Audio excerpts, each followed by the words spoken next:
la prévention de la corruption. Donc si vous voyez bien, on a toujours eu des organes. Bon, l'existence du HCPC se justifie par cet article 6. Si je dois me contenter dans un premier temps de répondre exclusivement à cette question. Après, je rentre dans les détails. Il y a les conventions régionales aussi. Effectivement. Il y a les mécanismes sous-régionaux de la CEDEAO sur la question de la corruption. Pourquoi monter pourquoi ce montage HCPC? Pourquoi pas la forme d'une autorité administrative indépendante? Pourquoi pas un autre format d'institution de la République? Pourquoi présidence de la République? Pourquoi? Dites-nous. Il y a beaucoup de pourquoi, donc je ne sais Prenez le bout qui vous intéresse. Oui. Bien sûr, on a le temps de tout décortiquer. Donc, je vous disais tantôt que l'article 6 de la Convention des Nations Unies de lutte contre la corruption justifie même l'existence du HCPC, au commissariat à la prévention de la corruption.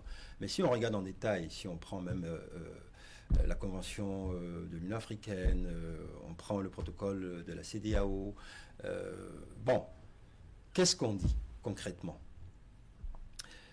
Cet organe, il faut préciser aussi quelque chose, il y a organe de lutte contre la corruption, OLC, et il y a institution de lutte contre la corruption. Justement. Dans le cas d'espèce, le Haut Commissariat à la prévention de la corruption n'a pas acheté son nom. Pourquoi je dis ça? Parce que c'est une institution de loi organique. Et cette institution de loi organique avait même été projetée par le PAG 2021-2026, un peu avant. Puisque si on parle de 2021-2026, donc il faut compter 2016-2021. Pourquoi? Parce qu'il y a la continuité de l'État. Je ne cesse de le répéter.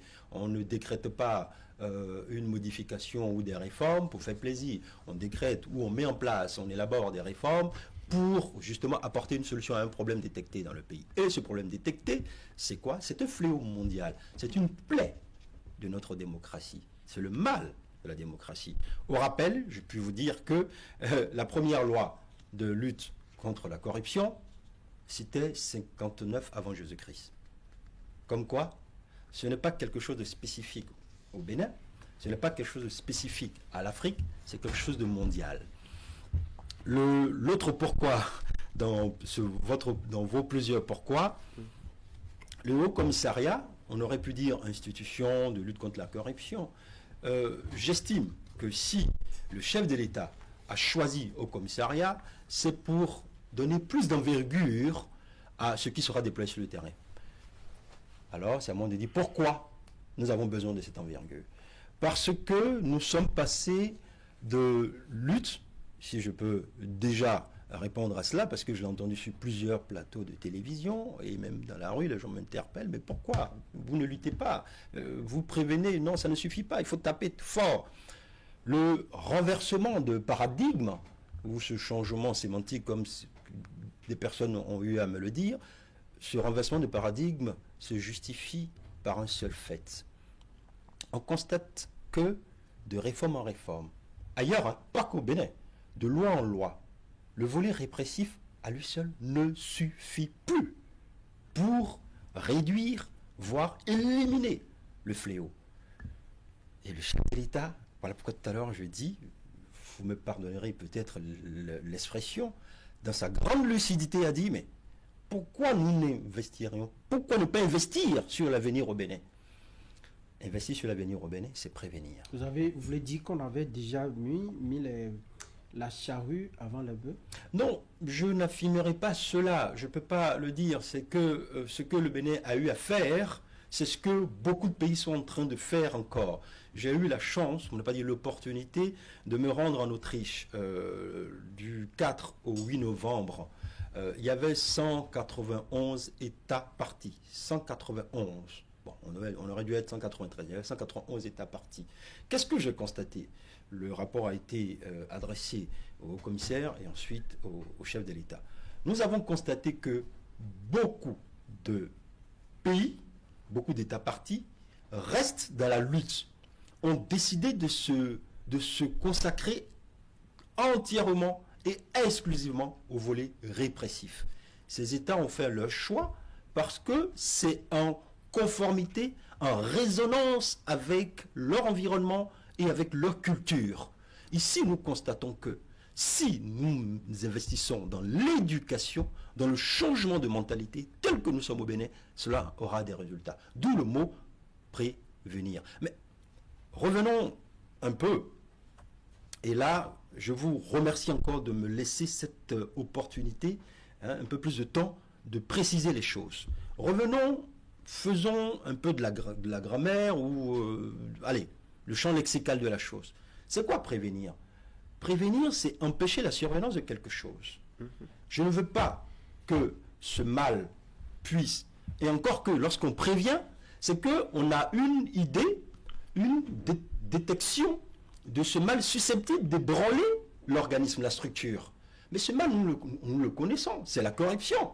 Alors, quelles sont les politiques publiques, quels sont les moyens à mettre à notre disposition, tout béninois confondu, hein, voilà pourquoi je dis à mettre à notre disposition, pas le HCPC, béninois confondu, pour que ce mal ne nuise pas aux intérêts légitimes de la nation, pour ne pas dire à l'intérêt général. Monsieur Atindewa, à vous écouter, on a l'impression que c'est maintenant bâti notre société et qu'on a envie de bien faire, très bien faire les choses, alors que là maintenant nous sommes dans le fait de l'action. Il y a déjà des cas de corruption, nous sommes corrompus, les Béninois sont corrompus, l'État est mis à rude épreuve, pas des faits de corruption. Et là, vous venez vous inventer la prévention. Est-ce que c'est vraiment logique? C'est d'une logique implacable. C'est d'une logique. Convainquez-nous. C'est d'une logique, vais-je dire, plus que formelle. Je ne vais pas rentrer dans la démonstration de Oppenheimer ou Ampel pour vous parler de logique. Bon, je ferme cette parenthèse.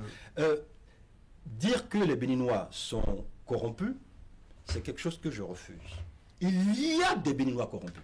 Ben, c'est une façon de parler. Oui, il y a des Béninois qui sont corrompus. Nous sommes là pour la précision. Oui, il y a des Béninois corrompus. Vous n'êtes pas corrompu. Peut-être que vous avez quelque chose à déclarer en ce sens. Je ne pense pas. Votre collègue aussi. Et ma pauvre personne non plus. Il y a des Béninois corrompus. À ceux-là, il faut appliquer la plus, je vais dire, extrême, c'est un pléonasme, la plus extrême des rigueurs. Qu'est-ce que je veux dire par là? La prévention ne va pas sans le volet répressif qui doit être maintenu. Tout à l'heure, je rentrerai dans les axes stratégiques du HCPC et vous allez comprendre comment nous avons décliné nos objectifs et comment nous pensons justement en termes de conceptualisation, comment nous pensons la prévention. Et là, vous allez comprendre qu'il y a un rapprochement, pour ne pas dire que ce sont deux faces d'une même pièce, hein, le mot prévenir et le mot lutter. En lisant la loi, on peut se faire une idée des missions qui sont celles du Haut Commissariat à la prévention de la corruption, mais de façon concrète aux téléspectateurs. Qu'est-ce que vous faites au niveau de cette institution qu'on est en train d'expérimenter maintenant au Bénin? Ce que nous faisons au niveau du HCPC, nous sommes en voie d'opérationnalisation, on n'a pas achevé l'opérationnalisation. Ce que nous faisons au niveau du HCPC, concrètement, c'est de penser des politiques publiques capables de soustraire le corrompu et le corrupteur de la situation qui serait en mesure de les faire rencontrer. Pour parler encore simplement, ce que nous faisons au niveau du HCPC, c'est d'investir dans l'avenir pour que le devenir de chaque Béninoise et de chaque Béninois puisse être exempt d'actes corruptifs. Ce que nous faisons au HCPC, c'est de penser à permettre à l'État d'avoir les ressources qui sont, on va dire, comment je peux le dire, qui sont les ressources de tout le monde. Ce que la prévention ou la lutte apporte à l'État, on en parlera tout à l'heure si vous le voulez bien, donc c'est ça concrètement la mission du HCPC. Mais le Haut Commissaire a souvent le gros plaisir de dire que vous économisez des milliards à l'État, c'est ça? Nous faisons économiser des milliards à l'État et nous allons encore le faire parce que je le disais tantôt, le Haut Commissariat à la prévention de la corruption, si je veux mettre sur l'échelle du temps, la loi, vous avez tout à l'heure évoqué la loi 2020-09 du 23 avril 2020, portant création du Haut Commissariat à la prévention de la corruption. Il a eu ce temps nécessaire pour que la chose puisse mûrir. Longuement nécessaire, hein. 4 bonnes années. Vous savez, je dis toujours aux gens, c'est vrai que l'être humain est finissant en tant qu'objet et être. Donc nous sommes toujours omnibulés par le temps. Le temps pour nous accomplir et le temps pour accomplir un certain nombre de choses. Mais lorsqu'on pense, et lorsqu'on est vraiment sérieux, et lorsqu'on pense État, on s'oublie, on se dit, je commence, même si je pars, je meurs, il y aura quelqu'un qui prendra le relais pour achever la chose. Pourquoi je dis ça? Lorsque la réforme doit être structurelle et non conjoncturelle, il faut toujours le temps de la réflexion, le temps de trouver les moyens, on abordera, j'espère, ce sujet tout à l'heure, et le temps de matérialiser cet ensemble-là. Et ça met son temps. Bon, on dit souvent le Covid a le dos bien large. Je ne vais pas évoquer le Covid. On enlève, si nous arrivons à soustraire ce temps de Covid, vous faites le calcul, je dirais que le temps n'a pas été assez long. Donc, de 2020 à 2024, le décret d'application portant organisation, fonctionnement, attribution du Haut Commissariat à la prévention de la corruption, lorsqu'on regarde concrètement dedans, il y a une chose qui attire notre attention. Et cette chose, c'est quoi?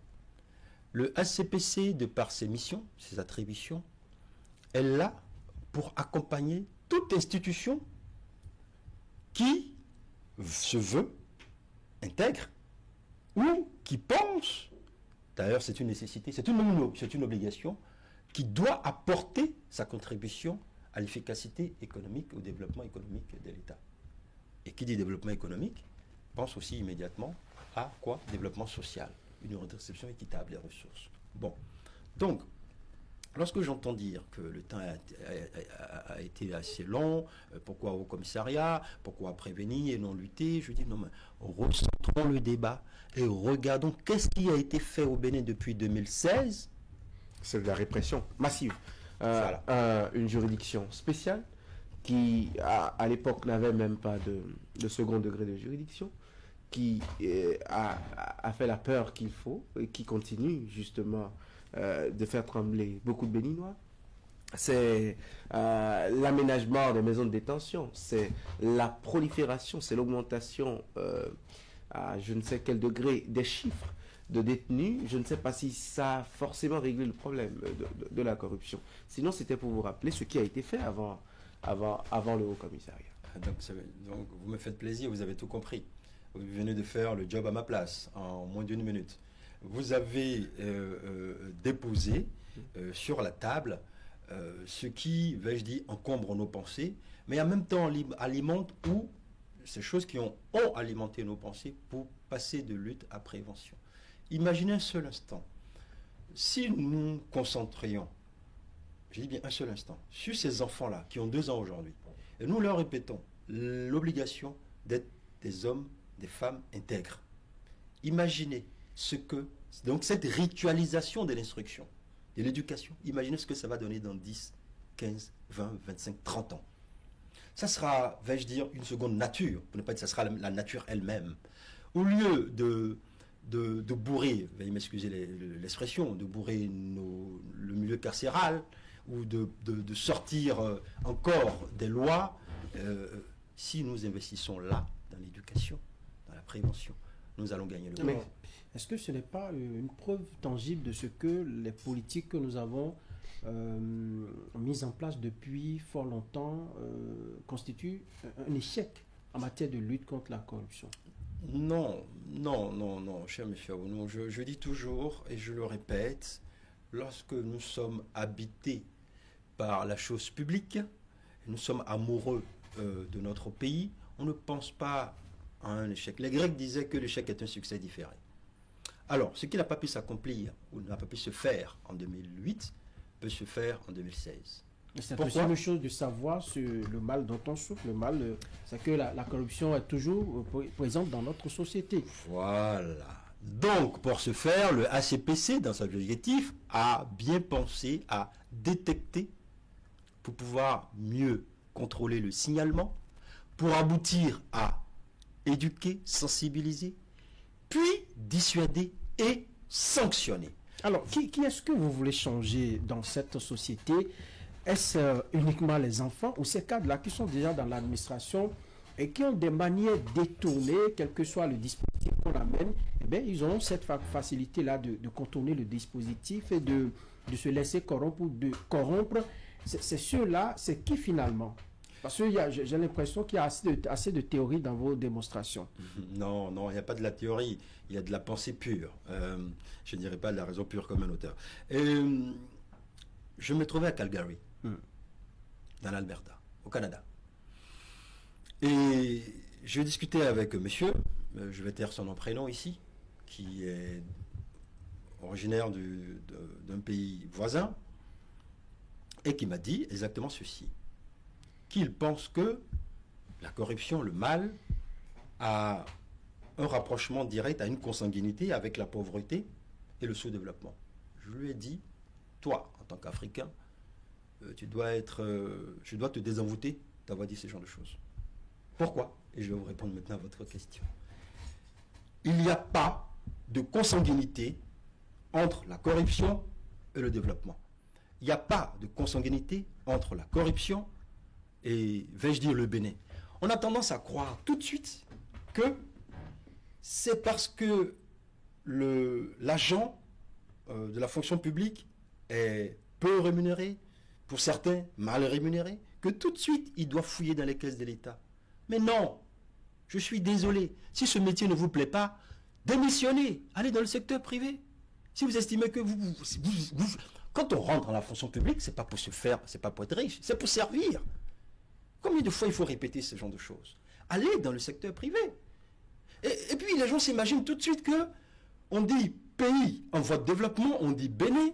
Donc il faut mettre un signe d'égalité pour dire agent public égale aussi corruption. Mais est-ce que c'est la faute à ces jeunes messieurs qui entrent dans la fonction publique, qui ont vu leur aîné, après 3 ans, élever des bâtisses, après 3 ans, acheter de belles maisons, après 3 ans, voyagent beaucoup, après 3 ans, ont de belles voitures, ainsi de suite? Est-ce que c'est leur faute à eux? Quand ils voient un tonton qui est dans le quartier qu'il fait, moi-même, je veux aller à la fonction publique pour devenir comme ce tonton.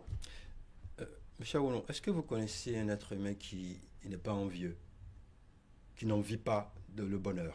Vous connaissez quelqu'un qui choisit, qui se lève le matin, qui sort, il dit aujourd'hui j'ai envie d'être malheureux. Il y en a de très modestes aussi, qui se contentent de ce qu'ils ont. Eh bien voilà. Et vous venez de résumer la chose à ma place. Et donc je vais en profiter pour vous dire quelque chose. Ce qu'on entend par corruption, détruire, altérer, briser. Écoutez, ceux-là qui donnent parfois de grandes leçons de morale, je ne vais pas citer un pays ici, le dernier chiffre, 2022, connu, le dernier chiffre connu de la corruption au sein de l'Union européenne, c'est un peu plus de 980 milliards d'euros. 980 milliards d'euros. J'ai fait mes études en France, j'ai grandi en France. Le chiffre de la France, c'est exactement à quelques centimes près, 128 milliards d'euros. Et quand on regarde concrètement, ces chiffres sont sur le site de l'association Anticorps, quand on regarde dans les détails, qu'est-ce qu'on voit? En réalité, ce ne sont pas, veuillez m'excuser, hein, ce ne sont pas les petits gens du quotidien qui sont les initiateurs du pacte corrupteur. Ce sont ceux-là, donc je reviens à votre question, qui doivent montrer l'exemple, la redevabilité. J'ai dit tout à l'heure, lorsque vous servez, vous êtes dans la fonction publique, vous êtes programmé, et vous devez l'être, si vous n'êtes pas encore programmé, pour servir votre pays. Et donc, si vous êtes responsable, autorité, vous devez montrer l'exemple. Ce n'est pas parce que, comme vous l'affirmez, une autorité semble ne pas montrer l'exemple que les autres vont se dire, bon, si lui, il farfouille dans les caisses, moi aussi je dois le faire ou je peux le faire. Mais non. Est-ce que ce n'est pas une mission déjà impossible par essence? Tous les chiffres dont vous parlez, moi je vous dirais que c'est, comme le dirait quelqu'un, 1% seulement de la corruption dans le monde qui est quantifiable et qui peut être chiffré. Comme vous le dites, vous citez un pays où on a connu Big Malion. Pour des gens qui connaissent la loi, les procès sont toujours en cours. Même s'il n'y a pas consanguinité, il y a universalité. Et de ce point de vue, vous pensez à un mécanisme ici au Bénin qui est greffé à la présidence de la République, là où il doit avoir les meilleurs exemples, mais Dieu seul sait s'il y en a. Interrogation sur interrogation, cher docteur Atindirou, n'êtes-vous pas en train de puiser de l'eau dans un panier en voulant prévenir ou lutter contre une corruption, où qu'on soit sur le globe ou précisément au Bénin? Je suis de l'école en relations internationales qu'on appelle le constructivisme radical. Ça veut dire que la réalité sociale est construite et co-construite. Et si je pars de ce principe qui fait ce que je suis devenu, je vais revenir à ce qu'est le HCPC concrètement. Et donc, je vais vous répondre en disant, nous ne faisons jamais, on n'initie jamais une politique publique en partant ou en s'arc-boutant sur le défaitisme ou le fatalisme. Ce n'est pas parce que l'état des lieux semble montrer que nous avons des poches de résistance qu'il faut renoncer à la chose. Il faut continuer. Je ne dirais pas que c'est une tâche perpétuelle, non, mais si nous ne le faisons pas aujourd'hui, demain sera grave. Contrairement à ce qu'on croit. Si on ne le fait pas aujourd'hui, demain sera grave. Vous parlez de la présidence de la République. Il me faut rappeler quelque chose à tout le monde. Et je l'ai dit une fois déjà, de mémoire. Imaginez un seul instant. Le HCPC, le haut-commissaire, a prêté serment le 22 juillet. Imaginez un seul instant qu'après sa prestation de serment, on nous affectait un joli bâtiment, quelque part, en ville. Qu'est-ce que les gens vont dire?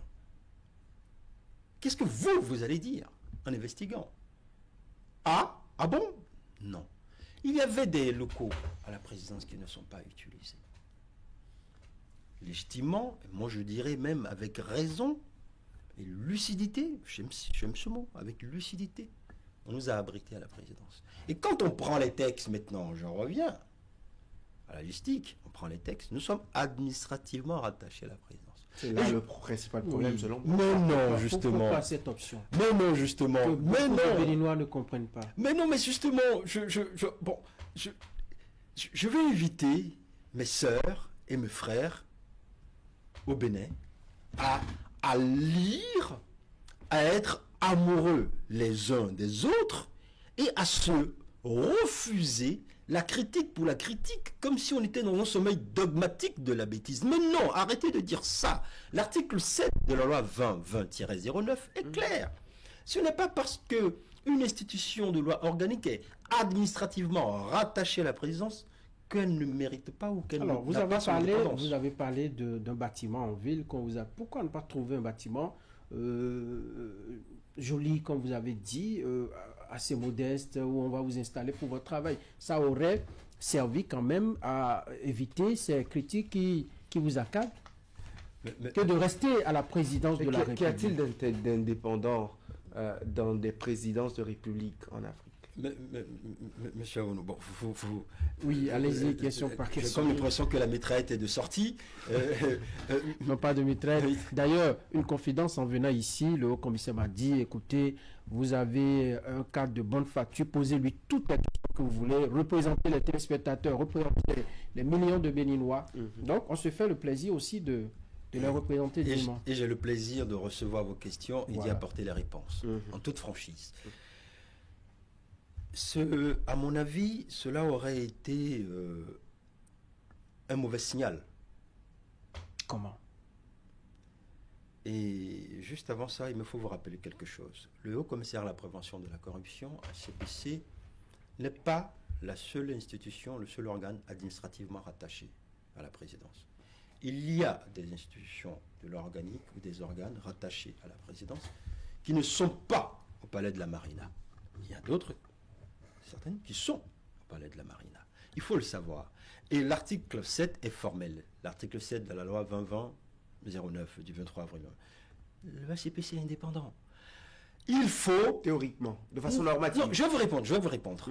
La science administrative impose des souplesses et l'élégance dans la coordination. Et là, je choisis exprès mon mot. L'élégance dans la coordination. Pourquoi je dis ça?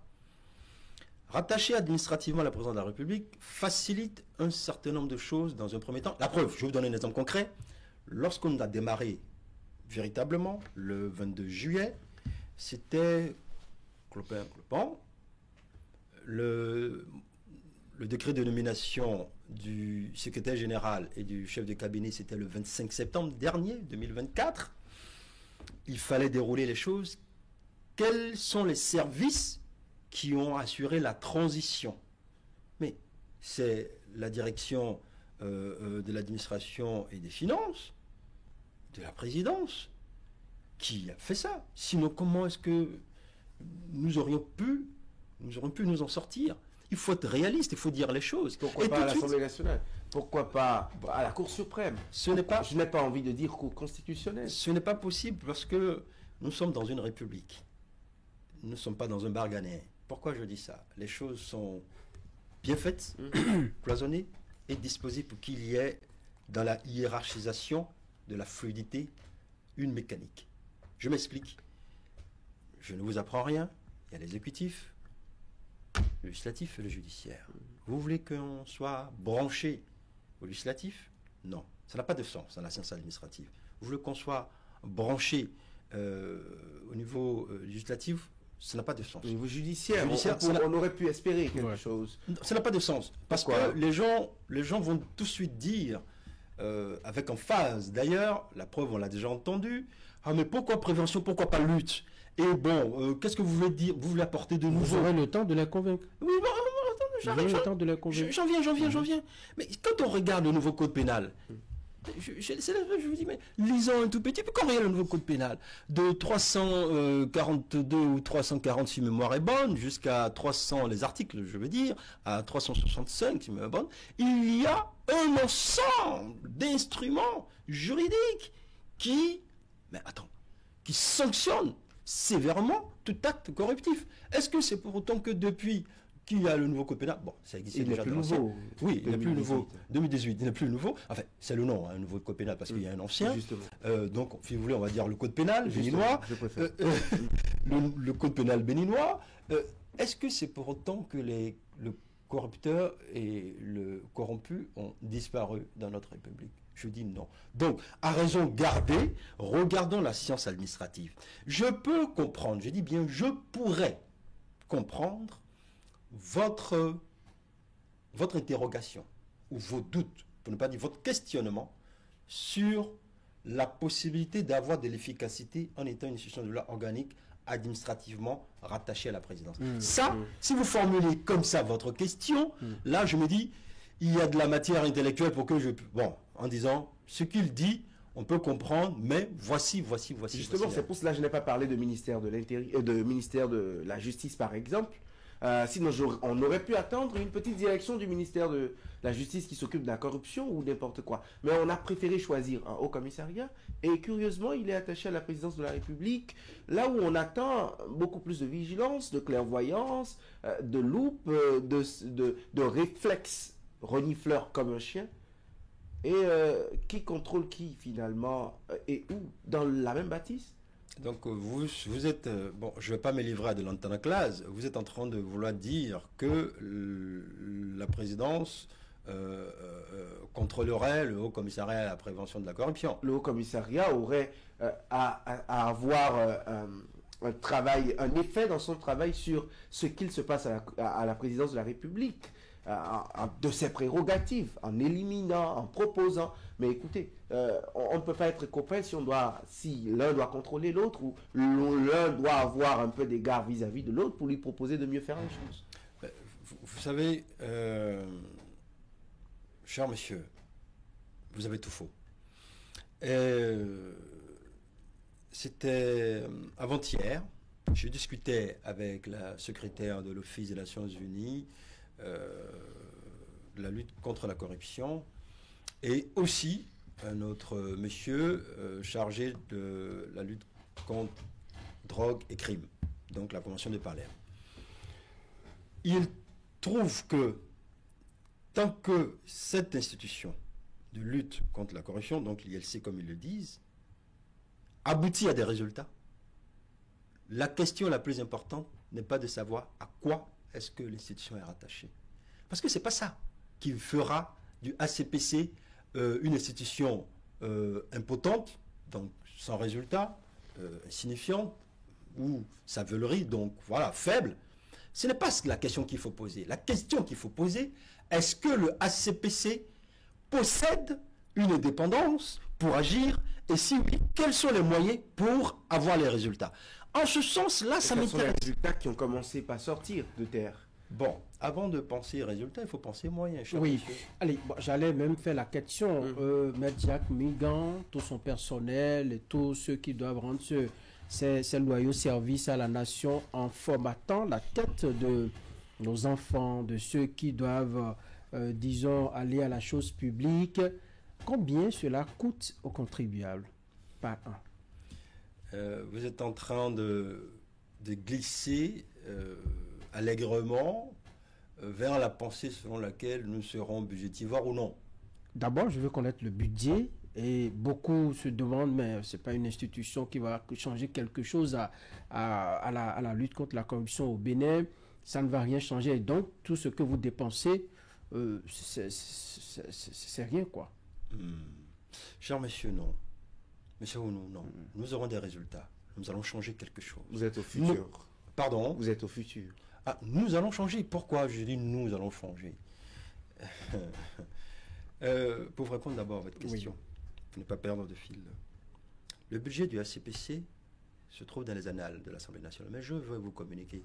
J'étais sur un plateau le dimanche et je me suis abstenu de le dire. Le budget est exactement de 465 millions de francs CFA. Et je vais vous lancer un premier défi. Cherchez parmi tous les OLC, donc organismes de lutte contre la corruption, cherchez parmi toutes les ILC, institutions de lutte contre la corruption, sur la terre, et vous me direz si nous sommes budgétivores ou non. Pour le moment, je peux vous dire que nous n'avons pas tous les moyens de nos actions.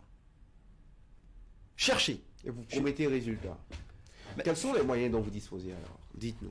Juridiquement, techniquement, en matière de ressources humaines et intellectuelles, parce que vous êtes dans les politiques publiques, on va en venir tout à l'heure.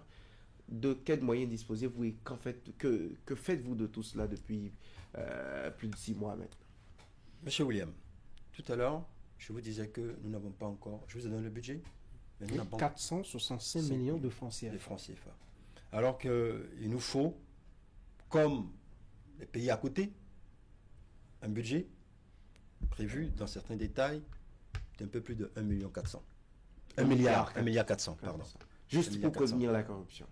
Non, ce n'est pas juste pour prévenir la corruption, juste pour investir sur l'avenir. Je préfère ça, parce que ce que vous dites, ça peut prêter à sourire, mais là, nous ne sommes pas dans un bal masqué ou dans un bal poussière. C'est très sérieux.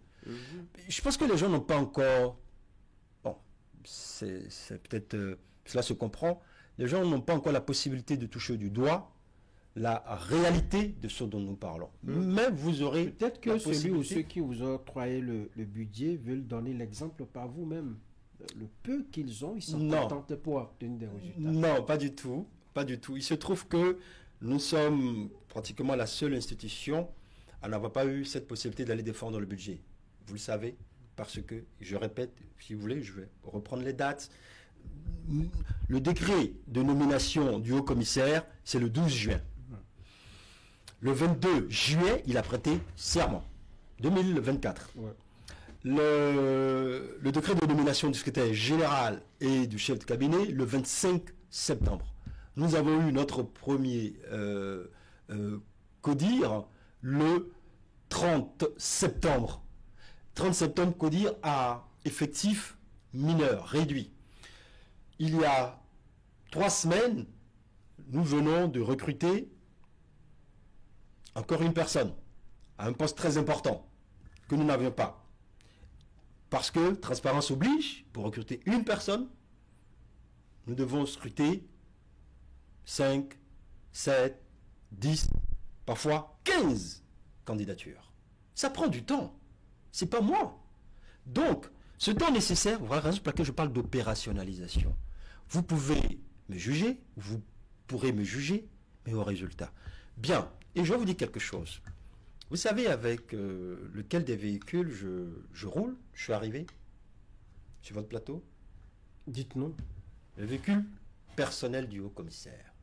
Parce que nous avions effectivement demandé, dans cette transition, dans cette opérationnalisation, la mise à disposition de moyens roulants, que nous n'avons pas, en dehors du véhicule administratif du haut-commissaire. Le haut-commissaire a pu obtenir la mise à disposition d'un véhicule administratif. Mais concrètement, entre nous, la réalité fait que je l'ai utilisé, ce véhicule, pour bouger, pour signaler-le. C'est une épave. Une épave qui, personnellement, je dis bien personnellement, j'ai la preuve, j'ai tout ramené ici, qui m'a coûté la bagatelle ici. Je payais chaque 2 jours l'équivalent de 30 à 35 000 francs CFA d'essence. C'est là. Si quelqu'un veut contester ça, venez. On peut mettre ça sous le coup des sacrifices que vous faites pour la République. Bon, d'accord. Ouais. Pour moraliser. C'est pourquoi je parlais d'exemple, vous donnez le bon exemple de ce qu'il faut faire. Là, je suis en train de virer. Là, je vois votre sourire et ça me plaît. Vous semblez comprendre maintenant ce que j'étais en train de vous expliquer tantôt. Alors, les Béninois qui vous suivent actuellement, ce n'est pas ces papiers, tout ce que vous dites, on serre les ceintures là-bas, nous en serrons aussi de notre côté, bien entendu, vous le savez. Nous, on en a quelque chose. Les ceintures, on a même plus de choses. Alors, lorsque on vous entend dire ça, les Béninois n'ont pas envie d'entendre cela. Quand on vous dit des messieurs qui ont été nommés pour prévenir la corruption, qu'est-ce qu'ils veulent faire? Comment est-ce qu'ils entendent s'y prendre pour arriver à le faire, pour avoir des résultats? C'est tout ce qu'ils veulent. Bien. Comment vous m'avez posé une question avant, donc je me devais de vous apporter toute la lumière. On a compris que dans une structure de la place, tout votre argent est dans la réparation d'une épave. Nous sommes débarrassés de cette épave et nous attendons la mise à disposition des moyens roulants, heureusement. Peut-être que vous battez le pavé actuellement pour accomplir ces missions. Ce sera un sacrifice que le peuple vous revaudra entre-temps. Mais que faites-vous concrètement, comme le demandait Franck Aounou? Vous êtes en pleine construction administrative, vous construisez votre office, mais au quotidien, qu'est-ce que vous faites? J'ai entendu, sinon j'ai vu dans l'actualité, vous avez recueilli le témoignage d'une fondation pour des voies mal faites dans une localité, dans un milieu de Cotonou. De quoi est fait votre journée? L'année 2024 a été faite de quoi?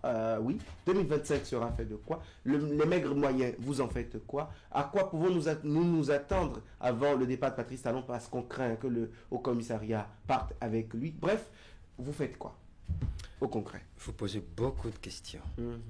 Là, on vous attendait. Et le Haut-Commissaire nous a donné le quitus. Il a dit creusez-le, cuisinez-le comme vous pouvez. Allez.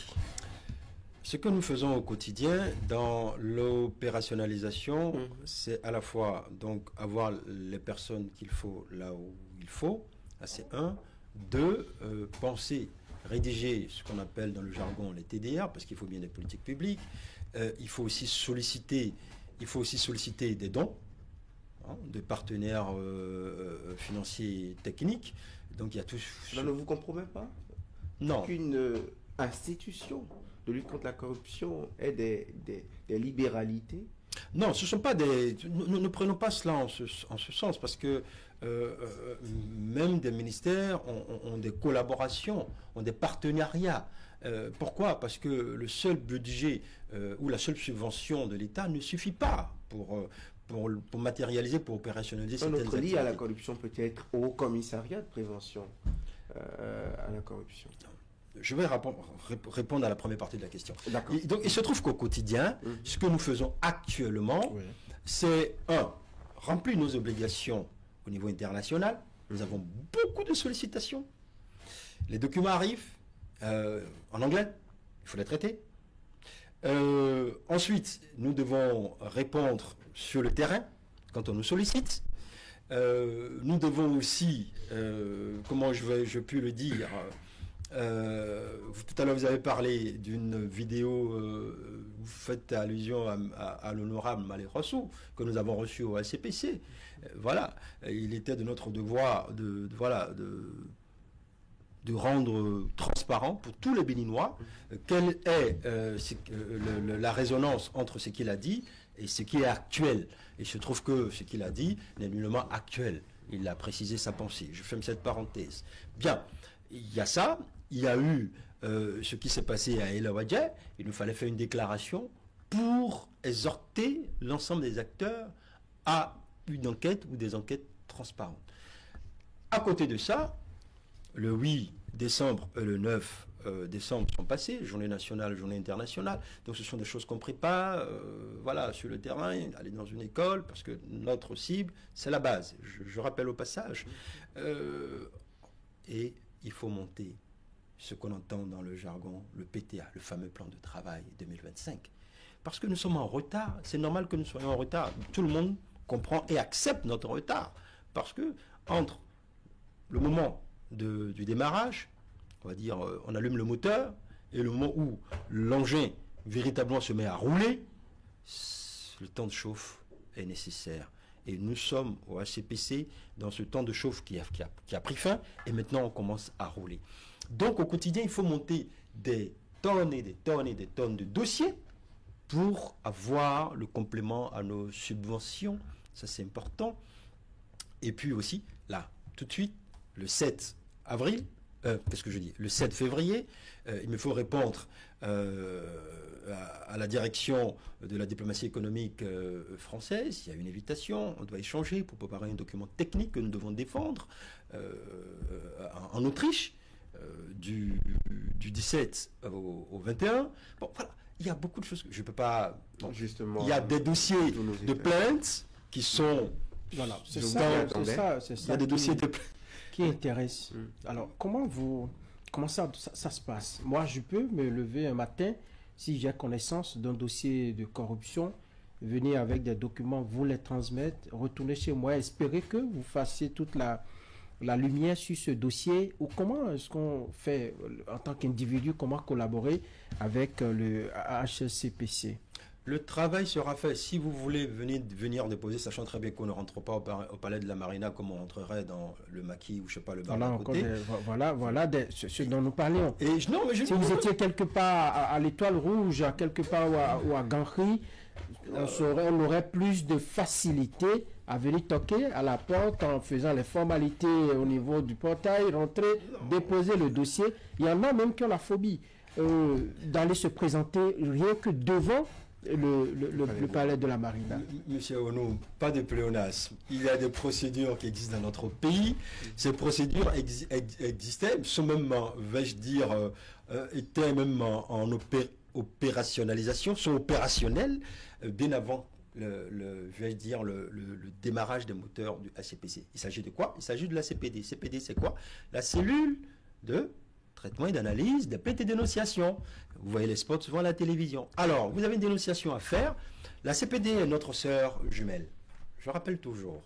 Donc, vous saisissez la CPD. Il y a une plateforme, il y a un numéro vert, 155, et si vous avez un dossier que vous estimez pouvoir apporter directement au ACPC, mais vous pouvez le faire. Nous allons traiter. Si il ne nous revient pas, entre guillemets, en première instance, de toper le dossier, comme on le dit, nous allons passer d'abord à la CPD. Cela doit...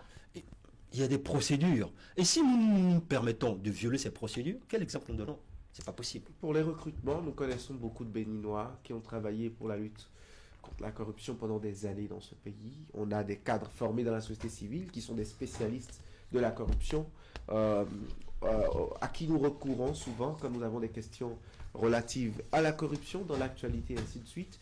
Nous avons la présomption de compétence à ces niveaux. Vous pensez aussi que quand vous mettez votre dispositif en place, vous arrivez à trouver des gens, vous arrivez à prendre de la graine de ces compétences et que de ces expériences antérieures auxquelles ces personnes ont participé, il y a matière à contribuer aujourd'hui pour davantage mettre en place le dispositif que vous entendez mettre en place au niveau de l'HCPC?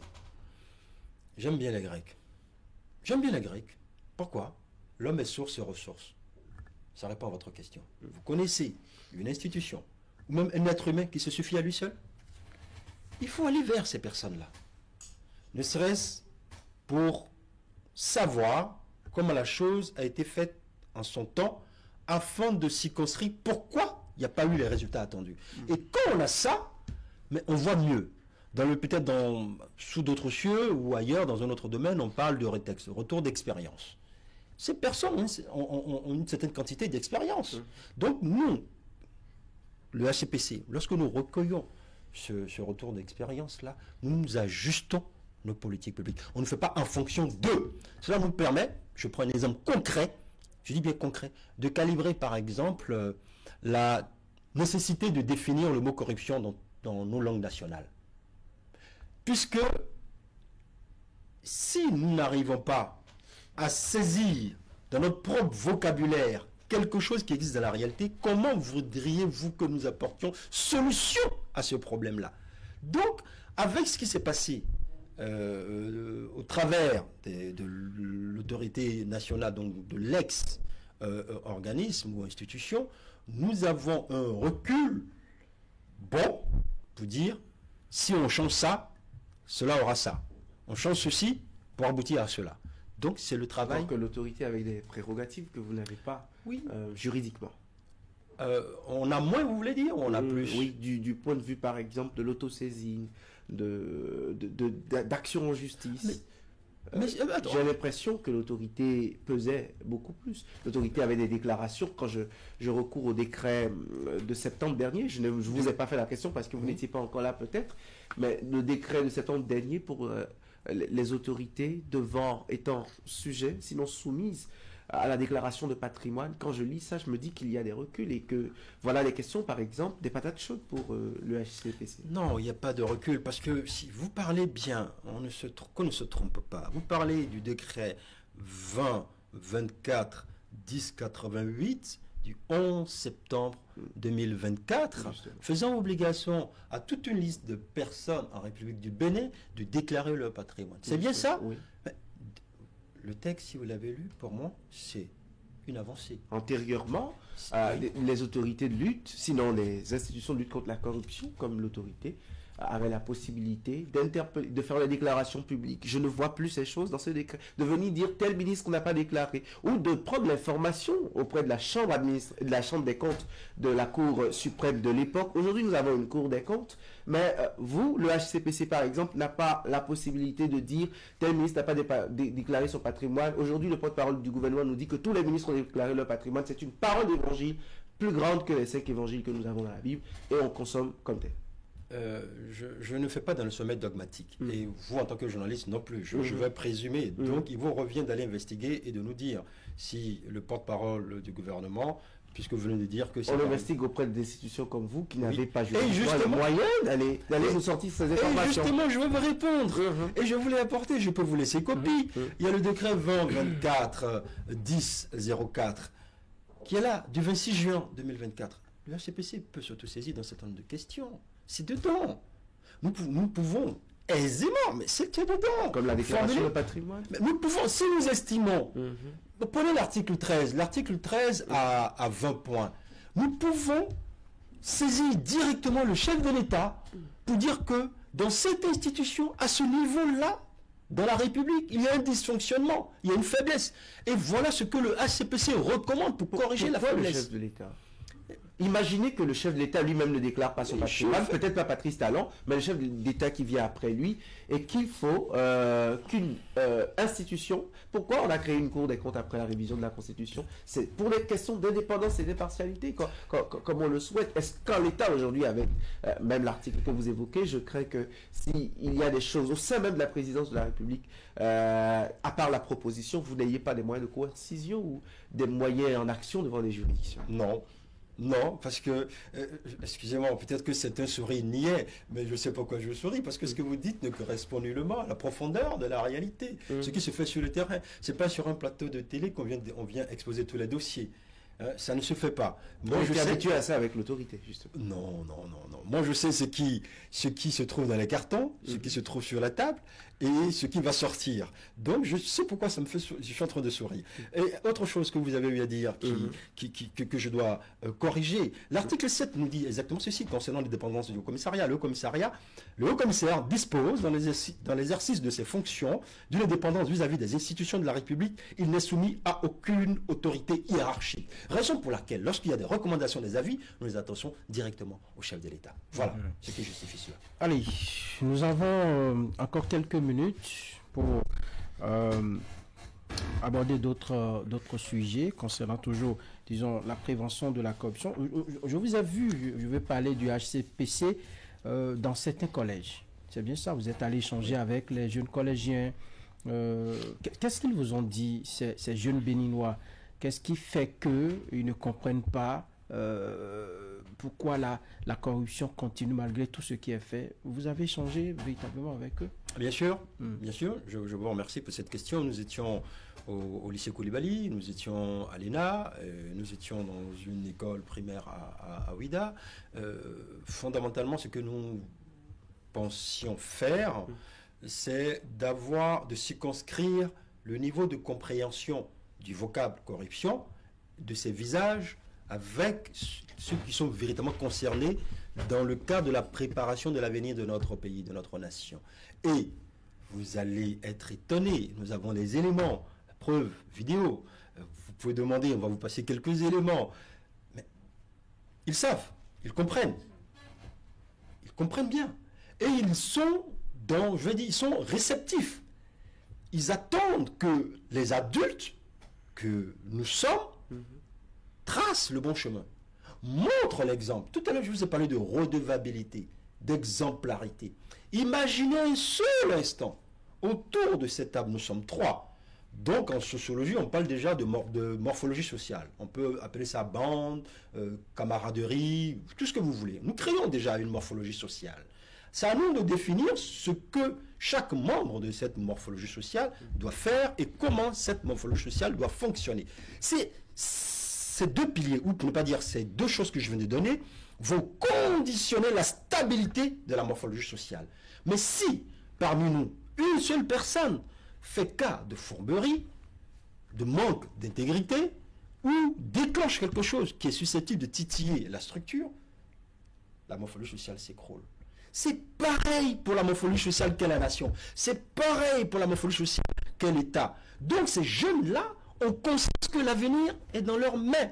Et que si nous leur donnons le moyen de se soustraire, je parle déjà de ceux qui sont au lycée Koulibaly, qui sont grands, de se soustraire à des actes corruptifs, ils sont même demandeurs, je dis bien, ils sont même demandeurs de ce qu'on appelle de l'augmentation, si je peux appeler ça comme ça. Est-ce que vous savez que les cadres de l'école nouvelle qui ont le plus appris civisme et patriotisme à l'école sont les auteurs des plus grands scandales sous Kérékou 1 et 2. Est-ce que vous savez que ce n'est pas suffisant et que ce n'est pas représentatif de l'éducation? À l'époque, c'est un programme qu'on enseignait partout au Bénin, mais quand ils sont devenus cadres, ce sont eux qui ont le plus pris les milliards qu'on placardait, en ce moment la presse était encore une grande presse, qu'on placardait à la une des quotidiens tous les jours. Cher William, notre temps actuel, est-ce le temps de Kérékou? Est-ce le temps que vous êtes en train de décrire? Notre temps actuel va avec une circulation accélérée de l'information. Notre temps actuel va avec le progrès technologique. Notre temps actuel va aussi avec la facilité de nous déplacer en tant que jeunes. Avant, on savait ceux qui avaient la possibilité de voyager, hein, c'est clair.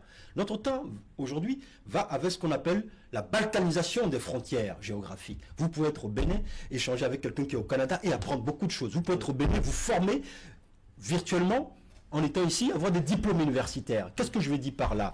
Certes, l'être humain reste dans sa physionomie égale à lui-même, mais l'être humain ne reste pas là, égal à lui-même. Seul, veuillez m'excuser, les imbéciles ne changent pas. Et au Bénin, je n'ai pas encore rencontré d'imbéciles. Allez-y. Et je vois des femmes et des hommes qui ont envie de donner quelque chose à ce pays, qui ont envie de contribuer. 4 minutes encore. Malheureusement. La télé, c'est une question de temps. Et ces jeunes, vous pouvez compter sur eux? Ah, mais parfaitement. Je vous ai dit tout à l'heure, je vous ai donné l'école en relation internationale à laquelle j'appartiens, c'est l'autorité publique, hein, c'est le constructivisme radical. Mais j'appartiens aussi à deux autres écoles philosophiques. J'appartiens à l'essentialisme et à l'existentialisme. C'est beaucoup de mots. Bon, je vais résumer. C'est pour dire que quand personnellement, là j'ai parlé beaucoup du HCPC, me m'est posé la question, le HCPC est déjà convaincu. Le HCPC est déjà convaincu d'arriver au résultat. Et personnellement, en m'impliquant, je suis convaincu que, écoutez, la foi, ce n'est pas seulement pour l'église, ou je sais pas, la mosquée ou la synagogue. Les doctrinaires, j'aime bien à les écouter, mais quand ils sont dans l'action publique, ils ne font pas toujours ce qu'on attend d'eux. C'est ça. Je voudrais bien que toutes ces écoles influencent vos actions et que vous en ayez les moyens. Bon, cher docteur Atiléou, cette émission tend vers sa fin, on va la conclure. Il y a bien de choses à dire encore sur le HCPC. Mais on va dire 2-3 mots pour conclure cette émission, histoire de revenir dans quelques mois, quand vous auriez posé beaucoup d'autres actions maintenant que le moteur est en marche, pour qu'on fasse ce bilan, pour qu'on décortique, pour qu'on fasse des feedbacks. Le dernier mot ne me revient pas. Le dernier mot revient, je veux dire, à la nation, je le dis toujours, parce qu'il n'y a pas encore de dernier mot pour le HCPC. Je vais simplement vous remercier de m'avoir convié, d'avoir convié le HCPC sur votre plateau, à cette émission. Et j'espère que nous aurons la possibilité d'échanger comme ça à bâton rompu et effectivement célébrer la zone franche. C'est le nom de l'émission. Donc en toute franche. Voilà. Nos amitiés à maître Jacques Miga, qui nous a beaucoup aidé dans la préparation de cette émission, William. Oui, merci à vous, Franck Aounou. Merci à notre invité, Dr Olivier Charles Atiléou, il est le secrétaire général du Haut Commissariat à la prévention de la corruption. Avec lui, nous avons parlé du bien fondé de la création d'un organisme comme celui-là, son rôle aujourd'hui en tant qu'institution nationale de lutte contre la corruption, les moyens dont elle dispose cette institution et surtout où elle entend nous amener. Franck Aounou et moi avons dirigé cette émission. Merci à toute l'équipe de réalisation. On se retrouve le week-end prochain. Bon dimanche sur Canal 3 Bénin.